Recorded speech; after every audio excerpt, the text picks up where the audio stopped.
In the last few weeks, I published a couple of videos where I explained where I think that life simulator games are getting it wrong. And boy, did you guys ever respond to those sets of videos. There was a ton of discussion, and I just had this feeling that it might be cool to release a commentary edition where I read and respond to some of your comments in those videos. Now, for those of you just discovering my channel in my tiny corner of the internet, my name is Michael, and I want to welcome you to Sovereign Gaming in Life Sims, the YouTube channel where I build worlds, lots, and share my thoughts on video games in the life simulation gaming space. Like I mentioned in my little intro, I will be switching things up in this video, and I'll be looking at and responding to some of the comments in my last two videos, since there was a ton of discussion occurring there. Of course, I can't read and respond to all of the comments on those videos, but I'm definitely looking to bring up comments that I thought presented a different way to look at things. Now, before I get into that though, I just feel like it bears repeating that the perfect opinion just simply does not exist. I am far from perfect, and the thoughts, feelings, and language that I use reflect where my thoughts are on the subject at that time. Although I do make it a priority to speak on things respectfully, I'm also choosing to prioritize authenticity. And even though time has this wonderful habit of changing who we are and how we think as it passes by, or if new information comes to light, I can only present my own perspective as I understand it in the now. With all of that said, let's just dive into it, because there was a ton of great conversations being had and contributed by each and every one of you. The first comment that I want to highlight came from the Donna Van Life, and she said, "Anyway, totally agree on a simple world management being a miss in modern life Sims. I am a story builder who plays in family rotations where I change families every Sims week, but I will spend a month just town prepping for my Sims before doing a long stretch of just playing in that town. The fact I have to use a mod to place community objects outside of my lot in The Sims 4 is just frustrating. Sometimes I just want a mailbox to prop in the corner. We have a new hopscotch object that looks like chalk on a sidewalk, and I would love to place that on a sidewalk outside of my home lot without a mod. I'm not asking to terraform the world, just for the ability to add some objects into the dead space around the lot so that my Sims have something to do in that dead space, so that dead space looks and is less devoid of purpose. And what's sad about Sims 4 is, unlike Sims 2, some of the maps have huge walkable areas outside of the main lot, but there's literally nothing to do. If I want to go on an aesthetic walk, I'll go walk in the real world and get real exercise." Even though I did already respond to Dawn's well thought out comment of my own, I just wanted to highlight again that I absolutely overlooked the importance of objects being placed in the dead space outside of lots as part of a set of tools designated to help players manage their world. Just to briefly add on to Dawn's comment and give you guys a cheat code with world building, in my Sims 3 Create a World series, one of the tricks that I used to fill up the dead space between lots was I filled up that dead space with trees. So even if we never get a catalog of objects to use for world management, then having at least the trees, flowers, and bushes and rocks to use would actually go a long way for basic world management. Zegarthra, another user who commented, also supported the need to have props with the following point. You'd still need to move props if you could alter the roads, because if you wanted to put a new road in a new place, there would likely be something in the way. Not being able to deal with that would make removing roads pointless because you couldn't put them anywhere. And this demonstrates exactly why I keep my comment section open, since there's always something that I miss when I try to explain my vision. I wish I was smart enough to have had the foresight to talk a little bit about object placement.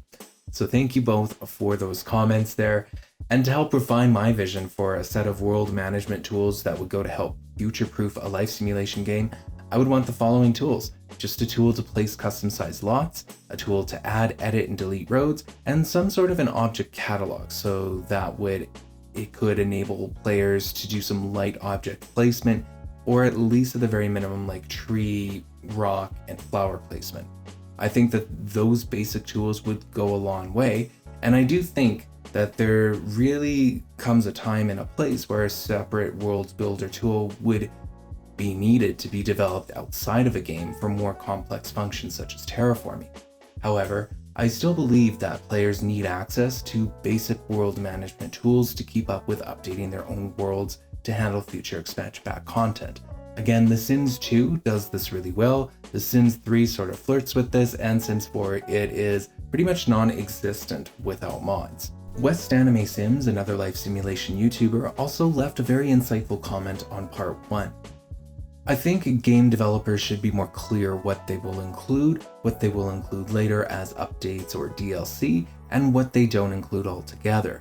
The things some fans are upset about are their own expectations not being met and their ideas of a life simulation crushed.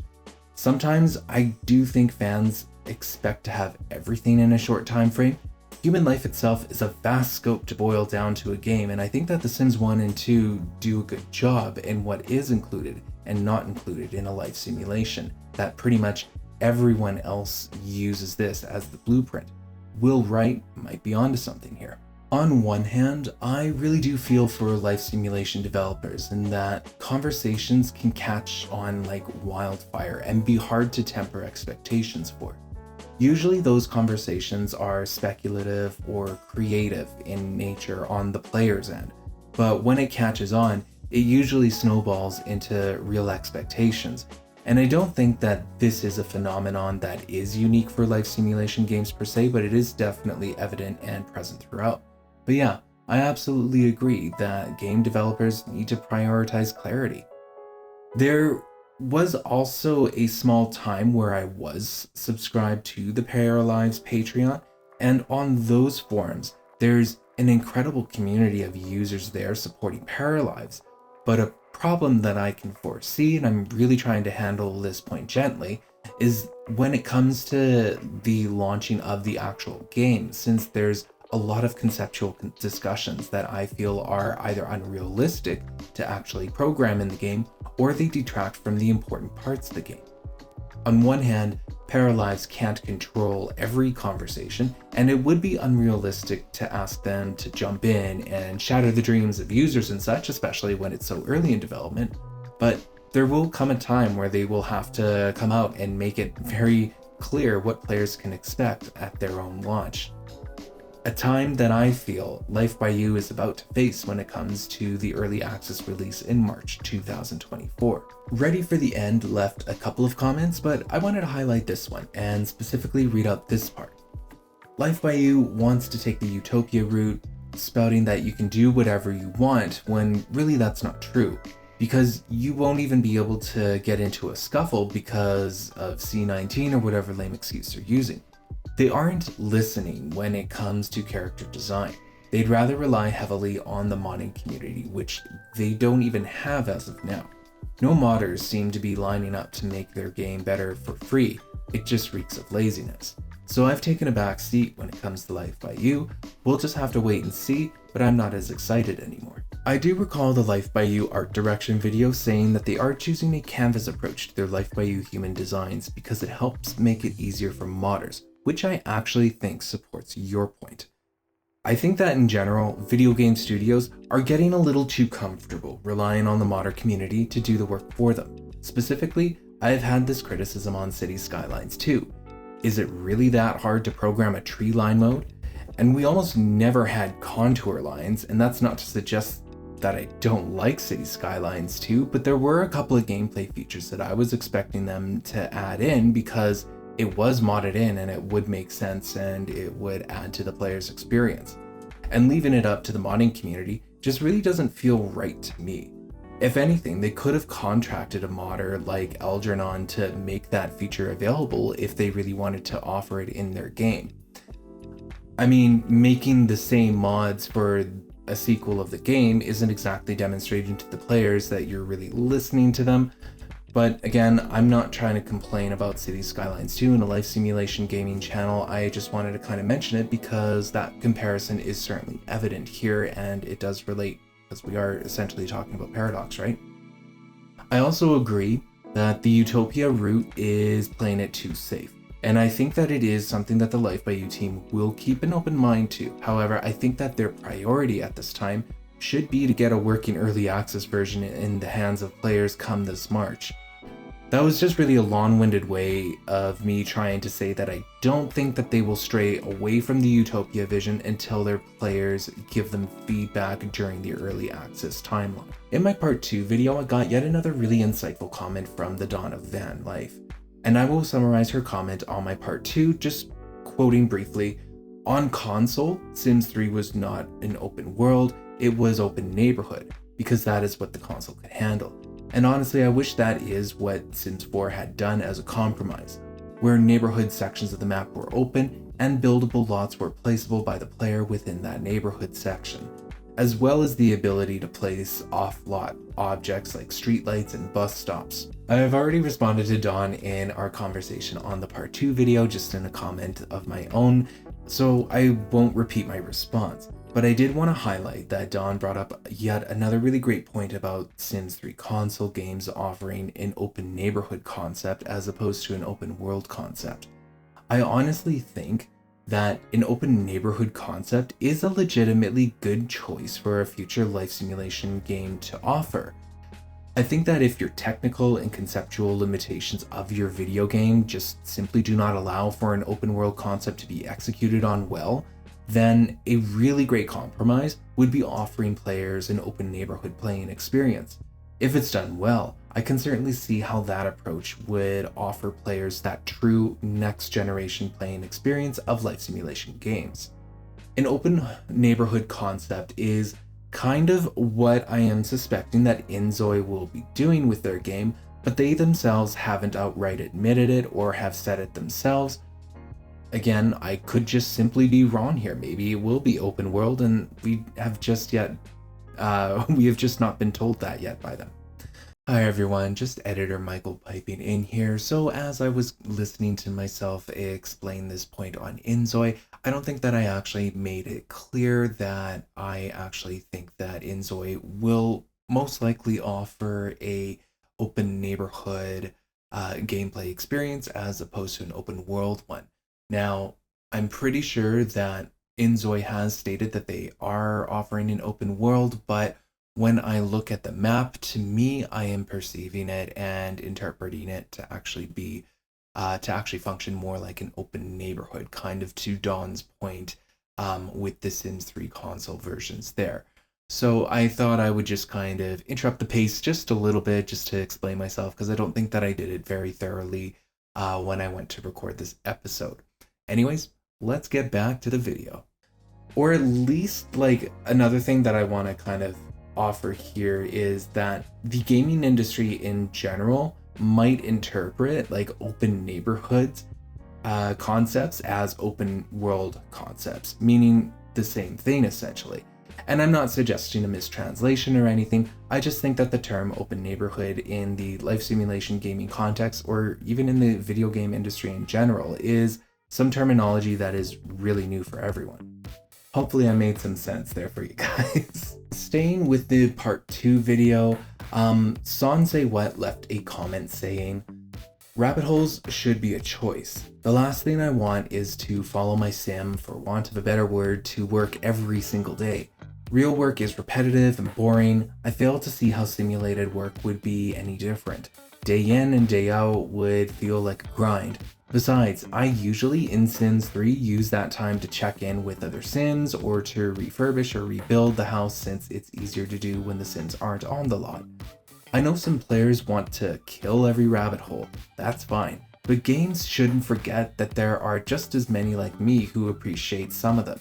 I do not want a rabbit hole for dates and such. I love the old Sims 2 dating scene, eating out, karaoke, wallops from Mrs. Crumplebutt, dancing, proposals, bowling, all of it. I'm really glad that you brought this point up, because the blandness of following my humans to work every single day to micromanage them is indeed something that I am worried about, but I've never felt compelled to express that worry out loud. It's always been something at the back of my mind.